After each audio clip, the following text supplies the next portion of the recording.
Where do you turn to test optical systems that will reveal the origin of the universe, to design efficient manufacturing systems, to conceive the future of space travel, to provide America with cybersecurity, to predict the effect of space weather on our planet? Where can you turn to get solutions for your problems? UAH.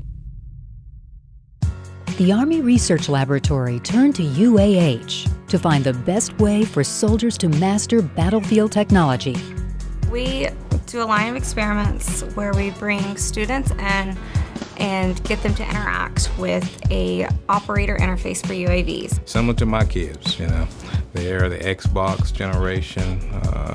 You show them how to do something and they're off and running and teaching you more about the system than you know about it.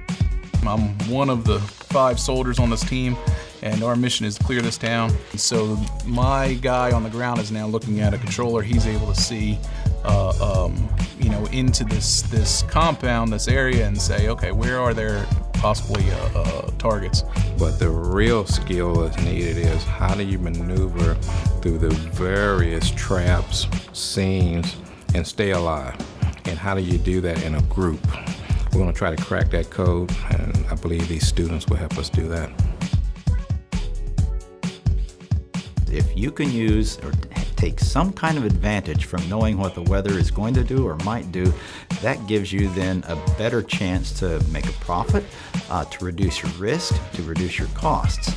And so we provide tremendous amounts of information to all kinds of industries to help them make those kinds of decisions. Although weather here in Alabama is actually quite exciting, sometimes more exciting than we'd like, we basically go to the weather. So we're prepared to study high impact weather here in Alabama, but we can also take mobile platforms like radar, like mobile profiling systems, like Mobile Lightning Lab, and take that to wherever the high impact weather is.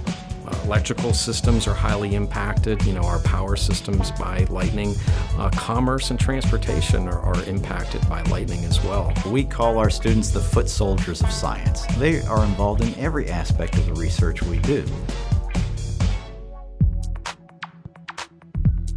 Recently at the Huntsville City SWAT Team came to see some of the stuff that we had built and created, to see if they were interested in any of it or if they had any other ideas that they would like us to create for them. This is a three-dimensional scanner that we're constructing as part of a senior design project that the SMAP Center is sponsoring. And the idea is that this will be placed on a rover and spun around on its axis, and it will create a 3D image of the interior of a building. They were going over a concept to buy a robot that had the capability to have a zero turn. They wanted to eventually be able to make it autonomous or just have it controlled by a remote. I asked if I could put my opinion in, and they said sure. And I was like, why don't you just buy an electric wheelchair?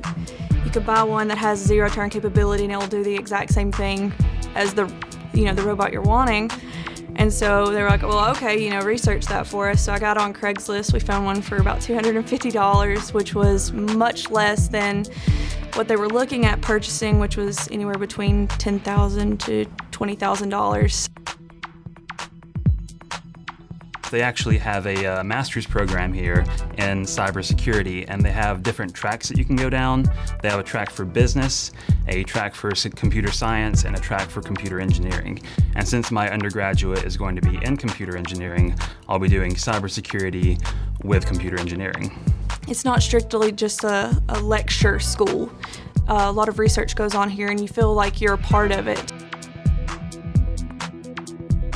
We're very engaged in everything that sort of starts at the atmosphere of the sun and moves outward into planetary space, understanding the impact of the sun on the Earth, which nowadays is often called space weather. The people here are always willing, as Dr. Zink said, to collaborate with other people, with NASA, of course, and the institutes.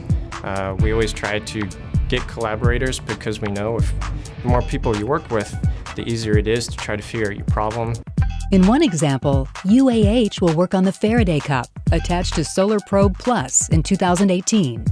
It will record ion strikes as the probe plunges into the sun's atmosphere. we do some collaborative work with them now on a NASA project. The PI, the principal investigator, is a UAH professor. We subcontract some work recently to a group over there in reliability. So we really appreciate UAH. They have a lot of capability. Putting all of that together makes us a really unusual, unique team that gives us an opportunity to do things that really very few other places in the world, not just the US, but in the world, can do together. And they're raising up system engineers and design engineers. We've hired a number of guys and girls out of that program there, and so it's been a very good relationship for us. Brilliant experts, rising star students, with labs and powerful computers backing them up. From weather on Earth to particles in space, soldier training to unmanned robots, companies and agencies tap our abilities every day. UAH.